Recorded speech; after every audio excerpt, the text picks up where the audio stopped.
Bueno, el propósito del mecanismo y la ley ya lo establece, en su artículo 2, el objeto de la misma establece pues la protección de las personas que realizan su labor de defensoría de derechos humanos, en este caso los defensores de derechos humanos, valga la redundancia o el juego de palabras, y los comunicadores y periodistas por el ejercicio de su labor y los operadores de justicia por su labor jurisdiccional, ¿no? Donde corresponde, ya sean fiscales, jueces u otros funcionarios que determina la ley. La finalidad de esta es que obviamente esta población que es protegida pueda continuar realizando su labor normalmente con las garantías de la protección que pueda brindar el Estado en estos casos. ¿Protegerlos de qué particularmente? ¿De qué se les está protegiendo? Se les protege obviamente de riesgos, amenazas, persecuciones, hostigamientos, campañas de desprestigio u otras que puedan surgir, ¿no? Porque esto también evoluciona, ¿no? El tema del riesgo para estas personas en el país por el contexto en el que actualmente se encuentra el país.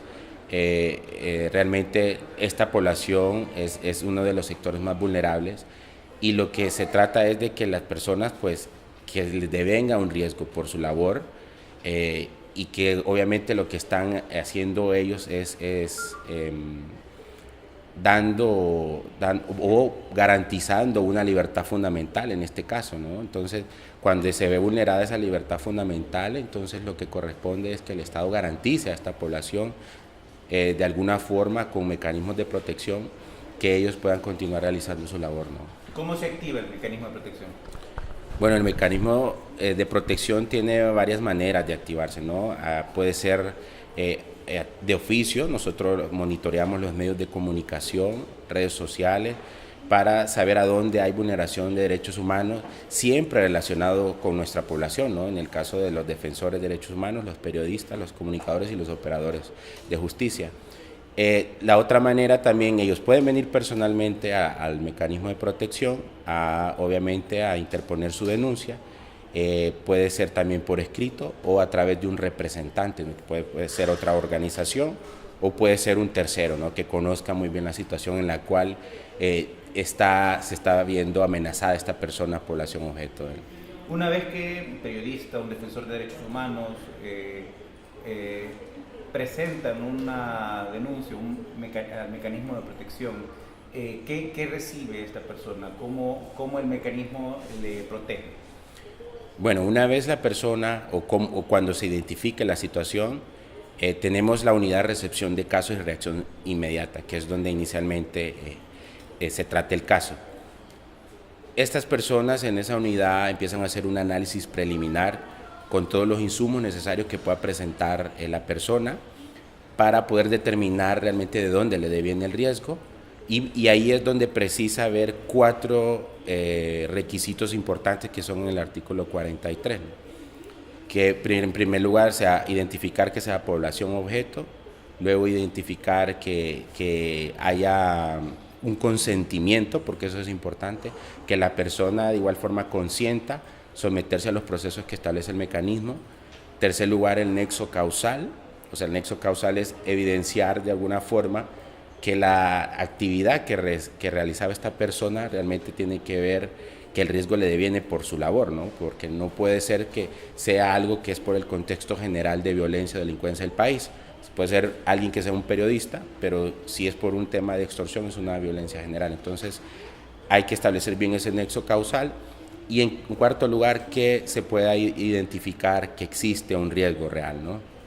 El tema de inminencia, para poder identificar si hay un riesgo ordinario o un riesgo extraordinario. Una vez que identifiquen que hay un riesgo real, que ya pasaron todos esos ciclos, ¿qué sucede? Una vez ese proceso, si el caso entra por riesgo ordinario, significa que no hay una inminencia, ¿no? Que podría ser que hay indicios que me puedan identificar de que la persona posiblemente tenga algunos elementos que la puedan en algún momento sí establecerlo en una situación de riesgo. Entonces, cuando es proceso ordinario, el caso inmediatamente se pasa a la unidad de análisis de riesgo, ¿no? Para que en esta unidad se pueda valorar tres elementos fundamentales, ¿no? Que son tres variables importantes que son la intencionalidad de daño, las vulnerabilidades y el contexto, ¿no? Dentro de las vulnerabilidades podemos incluir el tema de la inspección de entornos residencial, entornos laborales, y algo creo que es sumamente importante es donde se valora el perfil de la persona que realmente está en la situación de riesgo, ¿no? Ver en qué escenario se mueve, qué tipo de labor está ejerciendo, qué intereses puede estar afectando esta persona y que lo ponga en una situación precaria de riesgo en ese momento, ¿no? Ahorita, bueno, estamos actualizando nuestra base, pero estábamos en 217 casos. Le digo casos, ¿por qué? Porque acá podemos incluir colectivos, ¿no? Y un caso colectivo puede incluir hasta 150 personas, 100 personas, 50 personas. Entonces, lo establecemos por casos. Sin embargo, podríamos decir que podría haber más de algunas 800 personas por ahí, ¿no? Pero mejor lo manejamos en cifras como casos, ¿no? Porque así es mejor el manejo y el control que nosotros tenemos dentro del mecanismo. ¿Por qué es importante que la persona que podrían ser protegidas por el mecanismo de protección acudan a las instancias correctas para activar el mecanismo? Bueno, yo creo que ya con la existencia de este mecanismo, pues creo yo que esto como que les abre una puerta a mucha gente en cuanto a que no exista ese estigma con esta población, ¿no? Y que pueda tener alguna opción para poder continuar realizando su labor normalmente, ¿no? Sí, hay mucha gente, pues todavía a esta altura, ya llevamos 3 años de operatividad, mucha gente pues todavía tiene mucha duda de cómo es el alcance del mecanismo, cómo llega el mecanismo, todavía un poco de desconocimiento en cuanto a cómo funciona realmente el mecanismo. Hay gente todavía con dudas por el tema de confianza, ¿no? El tema de que dicen, bueno, yo no confío porque he escuchado. Entonces, pero bueno, el reto es ese, ¿no? Ya está el remedio interno en el país y lo que toca es probarlo, ¿no? Que funciona o no funciona. Yo diría que lo importante de todo esto es que exista la crítica, ¿no? Para mí me parece muy bien que exista la crítica, pero se trata de que esto sea constructivo, ¿no? De que la crítica pues ayude a que mejoremos, ¿no? Porque a mí de nada me sirve que por fuera o fuera de escenario estén diciendo que el mecanismo pues no está funcionando, y a mí me interesa, yo con muchas organizaciones lo hemos hablado, o sea, a mí me interesa que vengan, se sienten y me digan, no me parece esto, creo que el mecanismo debe cambiar esto. O sea, aquí lo que se trata es de que todo quede de acuerdo a la necesidad que tenga la población nuestra, ¿no? Sin embargo, todavía estamos en ese proceso, ¿no? de tratar de mejorar ese tema. Si yo soy un periodista de Tocoa o de Lloro, y por una investigación, una denuncia que presenté en mi medio, estoy siendo amenazado, ¿cómo puedo llegar yo al mecanismo de protección y qué puedo esperar a cambio yo de presentar mi caso y activarlo? No tenemos presencia en todo el territorio nacional, ¿no? El mecanismo está concentrado en Tegucigalpa y pues creería que en algún futuro se va a pensar en extenderlo, ¿no? Sin embargo, en este momento nosotros contamos con el apoyo del Comisionado Nacional de Derechos Humanos, que tiene presencia en todos los sectores a nivel nacional, en todos los departamentos, y en la misma ley ya establece de que el Comisionado Nacional de Derechos Humanos pues brindará colaboración al mecanismo en cuanto a este tipo de casos, ¿no? Una vez el caso registrado, como se lo venía explicando, si es proceso ordinario, cuál es el proceso a seguir. En el caso de que fuera un procedimiento extraordinario, donde usted me dice estoy en una situación peligrosa, estoy en una situación de riesgo, en esa valoración preliminar, en la primera unidad de recepción de casos y reacción inmediata, entonces identificar si hay elementos que nos identifiquen la inminencia. Una vez identificada la inminencia, poder adoptar medidas inmediatas, ¿no? Y medidas urgentes, que pueden venir desde un acompañamiento policial, un patrullaje, enlace policial, o hasta una reubicación, ¿no? Que podría hacerse, pero en el análisis preliminar a veces no es tan fácil identificar que realmente se puede adoptar como medida urgente, ¿no? Pero sí hemos tenido casos donde nos toca pues atender de emergencia situaciones como esta y en sectores así un poco alejados. Sí tenemos igual nuestros enlaces de colaboradores con las instituciones y en otros sectores para poder nosotros tener una asistencia inmediata en estos casos, ¿no? De la sociedad civil, ¿qué tipo de apoyo debería el mecanismo de protección esperar por parte de otras organizaciones de la sociedad civil, de derechos humanos o organizaciones gremiales?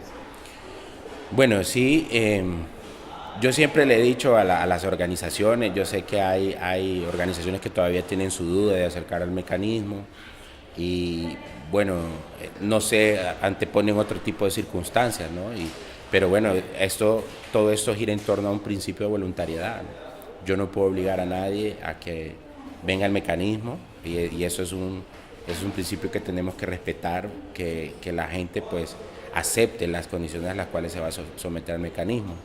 Y como le decía yo, o sea, yo necesito que la gente haga una crítica constructiva, porque digamos, esta es una instancia que le sirve a esta población, ¿no? Igual, pues. Y lo importante es que se vaya consolidando una institución que realmente vele por la garantía de proteger la defensa de los derechos humanos en este país. ¿Preguntas algo? Sí, hay una cuestión en lo que conforma todo el mecanismo que genera sospecha, la participación del Ministerio de Seguridad. Sí. Muchas veces Sí. los perseguidos que necesitan protección son perseguidos por la misma policía. ¿Qué garantiza que no haya filtración o que eso se maneje de manera confidencial, muy confidencial? Bueno, nosotros, digamos, en el personal nuestro en el mecanismo de protección, todos firman acuerdos de confidencialidad y reserva. Al incumplimiento de lo establecido en esos acuerdos, hay responsabilidad administrativa, civil y hasta penal. En el caso de estos funcionarios que son externos, sin embargo, siempre son parte del Sistema Nacional de Protección y que trabajan con nosotros en el comité técnico del mecanismo de protección. Está Secretaría de Seguridad, como usted lo apunta, la policía trabaja muy de cerca con nosotros. Ha sido también difícil para nosotros porque realmente la policía tiene su formación, nosotros tenemos como civiles, realmente tenemos una posición distinta y nos ha tocado como ir readecuando esa función policial a lo que realmente necesita el mecanismo. Ha sido una dificultad que sí lo hemos escuchado muy seguido, que dicen los defensores, ¿cómo me va a proteger quién es el que me agrede, ¿no? Y creo que tienen razón en eso, ¿no? Pero esos son los cambios que necesitamos que existan dentro de la policía, que se vuelva a generar esa confianza y de que haya personal idóneo y preparado para proteger a esta población, que realmente no es fácil, ¿no? O sea, la dinámica de un defensor de derechos humanos es muy distinta a muchas otras labores, ¿no? Entonces, entender este mundo para muchas instituciones y en este caso la policía no es tan fácil, ¿no? Entonces, de que una realidad como esta la entienda la policía debe estar plenamente capacitada, ¿no? Y nosotros hemos intentado de que eso pase, ¿no? Que la policía que se va a encargar de estar trabajando con nosotros en el tema de proteger a defensores de derechos humanos, pues ellos entiendan mucho esa dinámica, ¿no? O sea, porque la formación policial pues tiene una línea muy clara, ¿no? O sea, y ya meterse como el chip de que hay que proteger a estas personas, tienen una labor especial en el país, cómo realmente nosotros debemos actuar, o sea, todavía es un trabajo que se está realizando, ¿no? Nosotros como mecanismo garantizamos 4 derechos fundamentales, que son el tema de vida, seguridad, libertad, que es el tema de libertad de expresión, y seguridad de las personas. Sin embargo, hay otros derechos fundamentales importantes que hay otras instancias quienes deben de garantizar, y tal es el caso en esto del Comisionado Nacional de Derechos Humanos también. En esos casos ha habido falsa percepción de que piensan de que nosotros como mecanismo vamos a poder liberar a una persona que esté en un proceso. Sí ejercemos acciones o ejecutamos acciones, mejor dicho, para que se le garantice a la persona un debido proceso, un derecho a acceso a la justicia y que se le respete su integridad.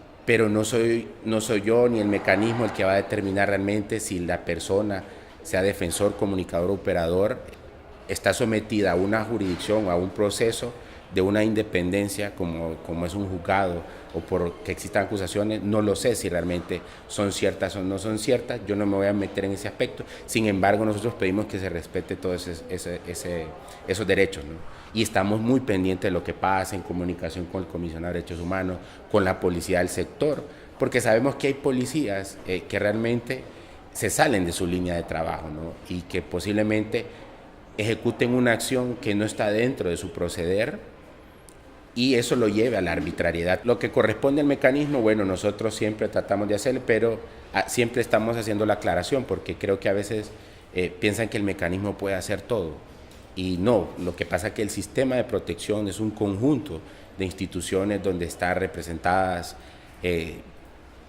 son como 7 alrededor, están los gremios también apoyando en esto y organizaciones de sociedad civil, ¿no? Entonces aquí a quien corresponde a nosotros realmente le remitimos el accionar, ¿no? Que tenga que ver en los casos, pero siempre nosotros monitoreando de que la institucionalidad pues haga lo correspondiente en su caso.